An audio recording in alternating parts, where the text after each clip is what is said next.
1,400 ang sugatan sa traslasyon kahapon. Naitala rin ang ilang insidente ng pandurukot. Narito ang report ni Athena Imperial.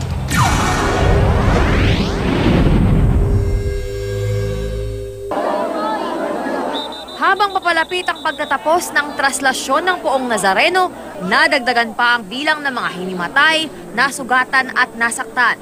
Dala ito ng sobrang pagod, init, pagtutulakan at hilahan, maging ng mga nakasusugat na bagay sa kalsada. Sa huling tala ng NCRPO, nasa 1,400 ang bilang ng mga kinailangan ng atensyong medikal mula nang magsimula ang prosesyon. Sa likod ng sagradong okasyon, may mga naitala ring krimen habang nagdiriwang ang mga deboto ng kapistahan. Karamihan dito, pandurukot. Sa Plaza Miranda Police Community Precinct, naabutan ng GMA News ang pagrereklamo ni Rickster Ramos sa menor de edad na ito na umano'y nagnakaw ng kanyang cellphone habang nasa loob siya ng simbahan.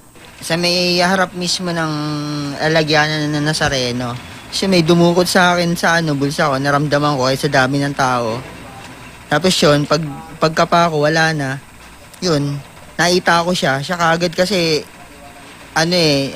kahina-hinala yung dating niya eh. Siya mismo nakahuli ng bata, ay minor de edad.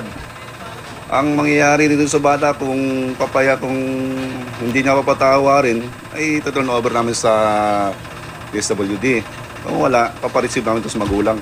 Sa presinto ng Plaza Miranda pa lang, umabot na sa 10 ang naitalang nadukutan sa araw ng pista. Pero sa likod ng mga ganitong insidente, mahirap man daw at delikado ang pagsama sa prosesyon, pihadong di pa rin daw papalya ang mga deboto sa taon-taong pagsabak, maipakita lang ang kanilang debosyon at pasasalamat sa Panginoon. Para sa unang balita, Athena Imperial reporting.